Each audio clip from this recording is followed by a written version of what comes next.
मैं भी ना इस दुनिया की सबसे बड़ी बेवकूफ, वो एक नंबर की इडियट। सही कहता है रवि मेरे बारे में। मुझे अंधेरों में जीने की आदत हो गई है। रोशनी चाहे कितनी भी हो फिर भी दिखाई नहीं देती। रोशनी से अपना मुंह फेर लेती हूँ, अनदेखा कर देती हूँ सच्चाई को। बस अपने मन में अपने हिसाब से कहानी बना ली और उसके बाद ना किसी पे विश्वास किया, ऊपर से शक और करती रही सब पर।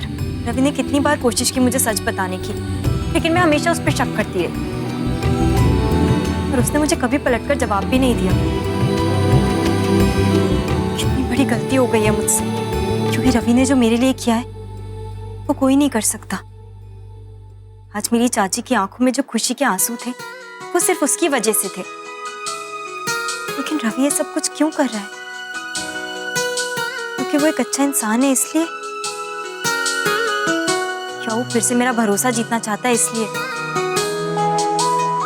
नहीं, वजह चाहे जो भी हो, ये बात तो सच है ना कि उसने मेरी सारी प्रॉब्लम सॉल्व कर दी है। ये बात सच है कि साक्षी के ऊपर अब कोई उंगली नहीं उठाएगा। बस अब मैं उसके बारे में और गलत नहीं सोचूंगी। बहुत गलतियां कर चुकी हूँ मैं, अब उससे कुछ नहीं कहूंगी। और उसने जो कुछ भी किया है उसके लिए उसको थैंक यू तो बोलूंगी और सॉरी भी। मन में मची क्यों हलचल, चुभती है मुझको क्यों दूरियां, कोई न जाने मजबूरियां, मजबूरियां, कभी न सुकून आया, कभी न करार आया, जब से है तुम पे मुझको प्यार आया, प्यार आया, प्यार आया। ये क्या कर रहे हो तुम? जो तुम कर रही हो। मैं क्या कर रही हूँ? थोड़ा सा कंफ्यूज हो गया था। अब तुम उस तरफ देख रही थी तो मुझे लगा कि मैं देखूं तो उसे। तुम देख क्या रही हो, वो भी इतने ध्यान से? फिर मुझे लगा तुम शायद अपनी देवी माँ से बात कर रही होगी। फिर मुझे लगा कि देवी माँ तो यहाँ पर है नहीं, फिर ये किससे बात कर रही है? तो फिर मुझे सोचा कि तुम वहां पर नीचे बैठ के वो कोने से बात कर रही होगी, वो भी सीक्रेटली। तुम्हारे पास तो बहुत सारी ऑप्शंस है ना, तो मैं थोड़ा सा कंफ्यूज हो गया था ये सोचकर कि तुम एक्चुअली में कर क्या रही हो। क्या हो, कुछ कहना तुम्हें? हाँ? नहीं तो। पक्का? हाँ पक्का। ओके। सुनो। हाँ क्या हुआ? नहीं कुछ नहीं।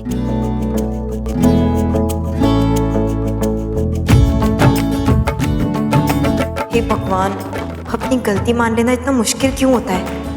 लेकिन मैं जानती हूँ इससे सॉरी कह दूंगी ना तो ये मुझे नहीं बख्शेगा, अच्छे से क्लास लेगा मेरी।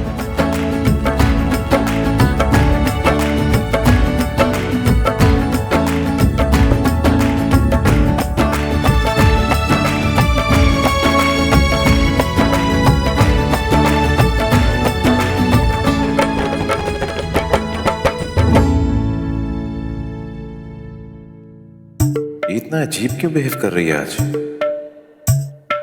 ओह, मैडम को मुझसे सॉरी बोलना है। ये मिस कचकच भी ना कमाल है। जब गुस्सा होती है तो जुबान से पटाखे फूटते हैं, और एक छोटा सा वर्ड बोलना है सॉरी तो जुबान पे ताला लग जाता है।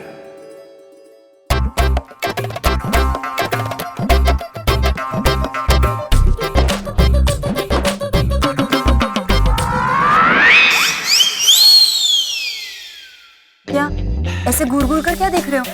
अपनी फाइल पढ़ो ना। वो तो मैं पढ़ ही लूंगा। एक्चुअली मैं ये सोच रहा था कि जो किताब तुम पढ़ रही हो वो किस टेक्नोलॉजी से बनी है।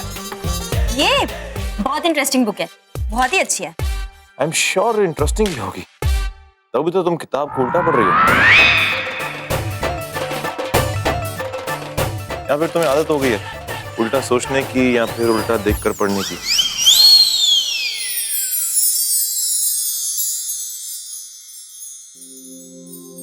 खेल रचा किस्मत ने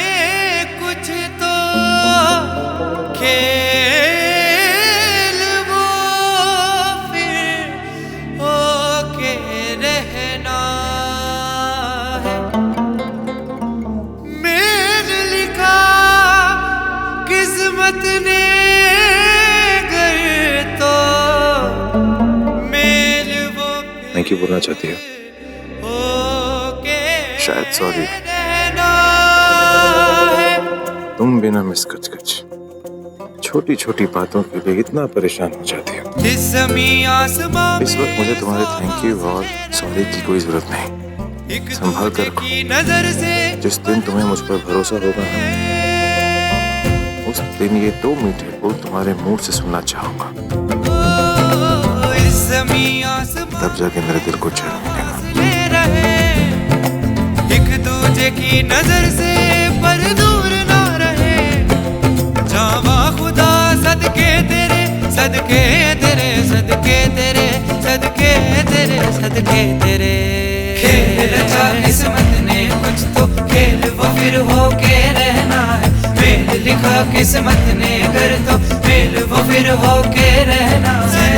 प्यार सदके तेरे, कैसा है यार सदके तेरे, वो पहली बार सदके तेरे, मेरे सोना यार सदके तेरे, सदके तेरे, सदके तेरे, सदके तेरे, सदके तेरे, सदके तेरे, सदके तेरे, सदके तेरे, सदके तेरे, सदके तेरे।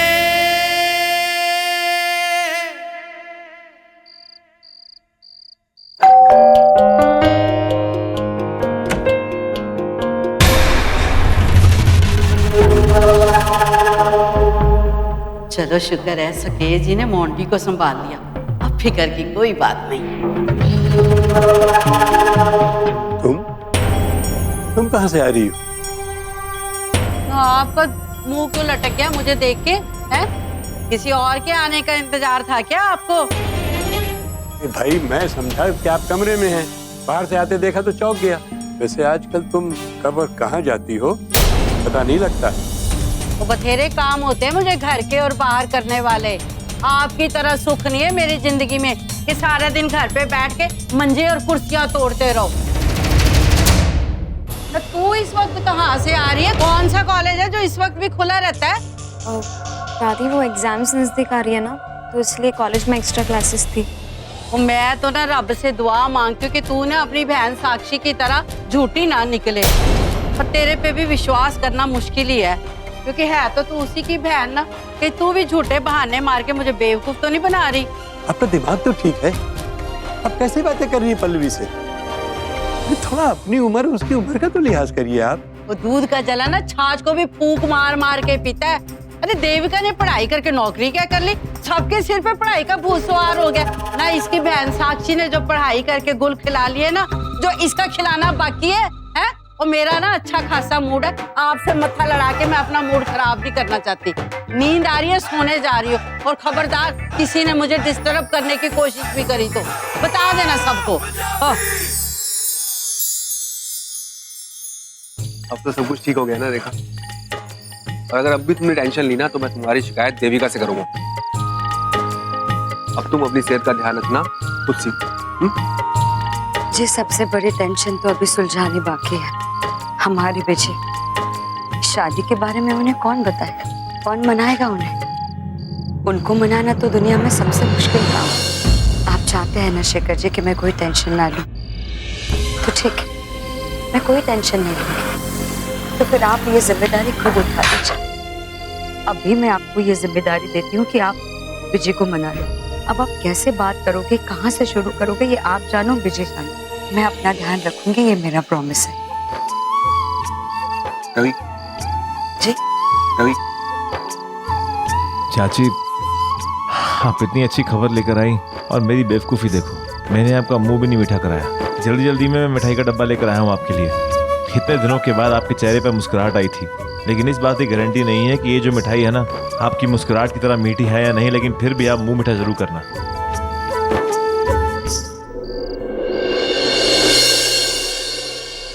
क्या हुआ चाची, कोई परेशानी?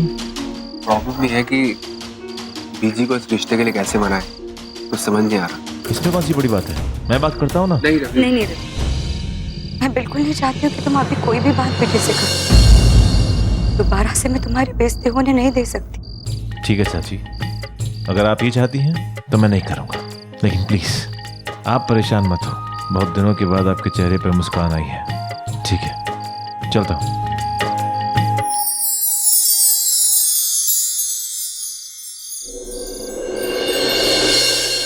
जाओ जाओ, चिंता की बात नहीं, दादी सोने चली गई। आओ आओ बैठो। मैं इतनी देर से परेशान हो रहा था, इतना समय हो गया है। ये बताओ क्या क्या बातें हुई वहां?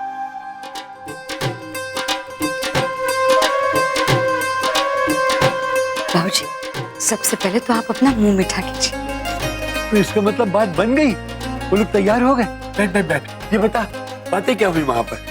अम्बे माँ की कृपा से और आपके आशीर्वाद से मैंने सब लोगों के साथ जो भी बात की, सारी बात बहुत चंगी तरीके से हो गई।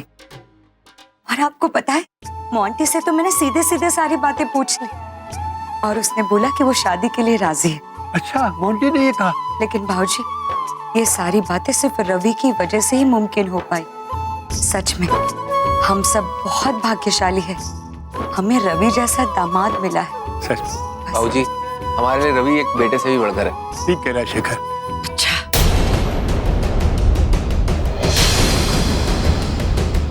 तो मेरी पीठ पीछे ये साजिश रची है तुम लोगों ने।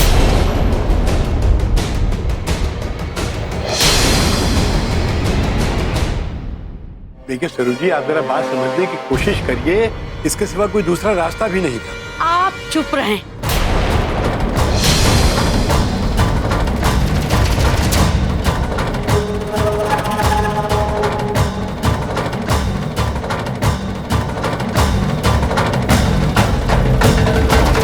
क्यों रेखा रानी, तेरा दिल बड़ा कमजोर है ना, पर जिगरा बड़ा तगड़ा है तेरा।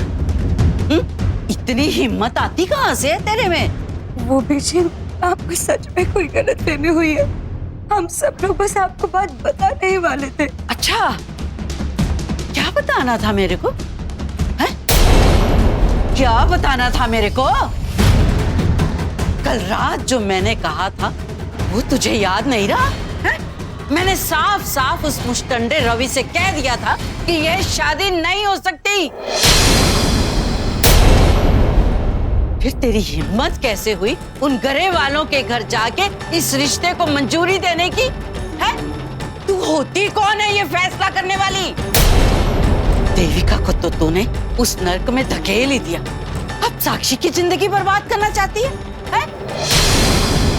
देविका की तो सगी माँ नहीं है, लेकिन साक्षी को तो तूने अपनी कोख से जाना है, तेरी सगी बेटी है वो, फिर तो उसकी जिंदगी के साथ कैसे खेल सकती है? बस बहुत हो गया सावित्री।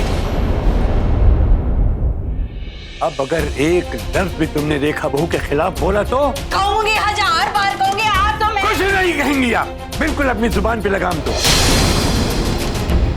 क्या कह रही थी तुम? तुम कह रही थी कि रेखा बहू एक अच्छी माँ नहीं है। सच्चाई तो यह है कि तुम एक बुरी माँ हो। अगर तुम एक अच्छी माँ होती और तुम्हारी ममता में कोई खोट नहीं होता तो तुम्हारा बेटा जो आज तुम्हारे खिलाफ खड़ा है अपनी बीवी के साथ नहीं तुम्हारे साथ होता। और देविका के बारे में तुम क्या कह रही थी? देविका के बारे में जो कुछ भी हुआ उसकी भी जिम्मेदार तुम हो। तुम्हारी जिद, तुम्हारी तानाशाही की वजह से सब हुआ है। सब हम लोग जानते हैं कि कितनी फिक्र है आपको साक्षी के बारे में। ये सब तुम्हारे ही कर्मों का फल है जो हमारी साक्षी और हमारा पूरा परिवार भुगत रहा है। और जब रवि उसको ठीक करना चाहता है तो तुम उसके काम में भी अड़ंगा डाल रही हो। तुम क्या चाहती हो कि हमारी साक्षी पूरी जिंदगी एक बेजान जिंदगी जीती रहे? यही तुम चाहती हो? बाबूजी रहने दीजिए आप।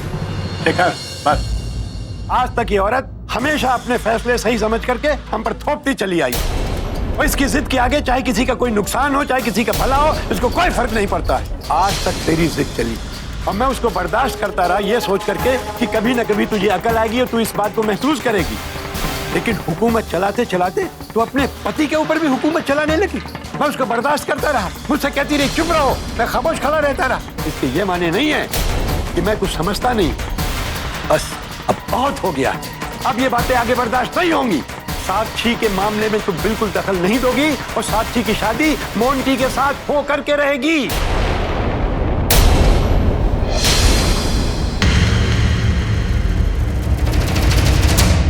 ठीक है, जो मन में आता है ना करो, लेकिन एक बात मैं साफ साफ बता दूं आप लोगों को कि मैं हाँ, मुझे मालूम है यही बताना चाहती हूँ ना कि शादी में हिस्सा नहीं लोगी, कोई फर्क नहीं पड़ता है।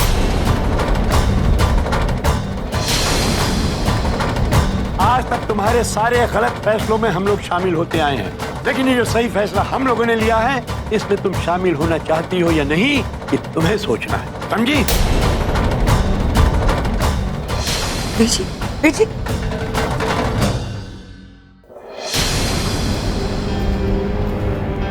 अरे साक्षी पुत्र, अरे तू कब आई? हाँ बेटे, अरे तेरे लिए तो तेरी माँ बहुत अच्छी खबर लेकर के आई है। अब तुझे न डरने की जरूरत है न कुछ फिक्र करने की जरूरत है। पता है, तेरी शादी मोंटी के साथ तय हो गई और अब तुम दोनों की मुसीबतें एकदम खत्म। लेकिन दादू, क्या किसी ने मुझसे पूछा कि मुझे मोंटी से शादी करनी भी है या नहीं?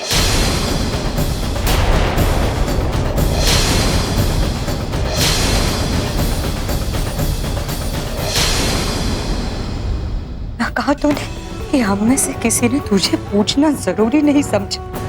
इतना बड़ा फैसला कर लिया तूने, हम में से किसी को भी एक बार पूछना जरूरी समझा? मुझसे बिना पूछे उस मोंटी के साथ पार्टी में चली गई, वहां जाके अपनी इज्जत गवा दी। नहीं माँ, आप बिल्कुल गलत समझ रही है। ऐसा कुछ नहीं था। मैं तो घर में बैठे बैठे बोर हो रही थी, पर मोंटी की फ्रेंड की बर्थडे पार्टी थी। मैंने सोचा वहाँ थोड़ा टाइम स्पेंड करके मैं घर वापस आ जाऊंगी। और माँ, मैंने आपको इसीलिए नहीं बताया क्योंकि आप मुझे नहीं जाने देती। लेकिन मुझे क्या पता था कि मुझे ऐसे फंसा दिया जाएगा। लेकिन आप लोग तो सोच समझ के गलत कदम उठाने जा रहे हैं माँ। भाई मेरी लाइफ है, मेरा लाइफ पार्टनर कौन होगा ये मैं डिसाइड करूंगी।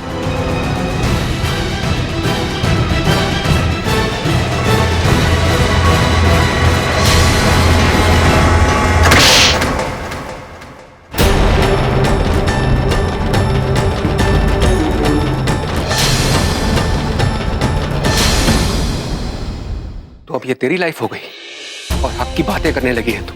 कौन से हक की बात कर रही है साक्षी? तुझे पाल पोस कर इतना बड़ा किया। जब तू अपनी जरूरतें पूरी करने के लिए साक्षी मेरे पास आती थी ना, तब मैं अपनी जेब काट काट कर तेरी ख्वाहिशें पूरी करता था। तब क्या तेरी लाइफ तेरी नहीं थी? हक और फर्ज दोनों एक ही सिक्के के दो पहलू होते हैं साक्षी। और जो लोग हक मांगते हैं ना साक्षी, वो अपना फर्ज भी निभाना जानते हैं। मैंने पूरी जिंदगी अपना फर्ज निभाया साक्षी, लेकिन तूने क्या किया? तूने तो सिर्फ हक ही लिया और तू फर्ज निभाना तो भूल ही गई। बदनामी हो रही है बाहर हमारी, लोग पता नहीं कैसी कैसी बातें कर रहे हैं। सब कुछ सुनना मुझे पड़ता है, फोन आते हैं रोज मुझे, लोग मेरा मजाक उड़ाते हैं। मैं क्या करूं?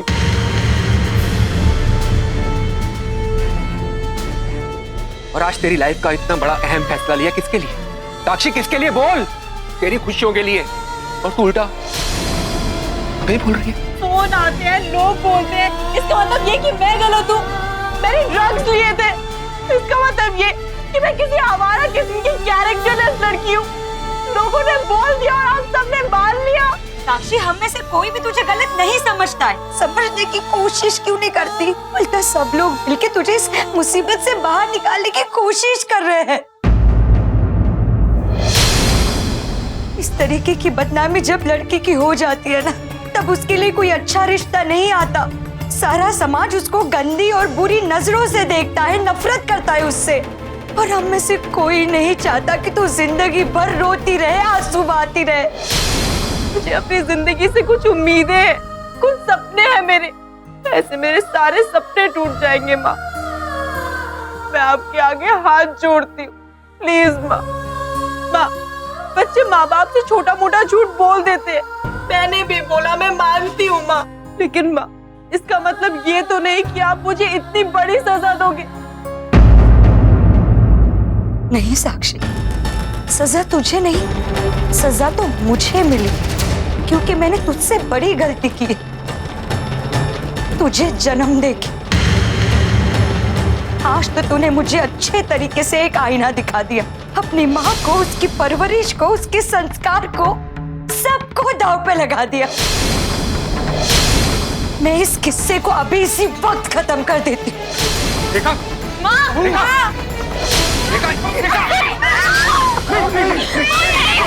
छोड़ दीजिए,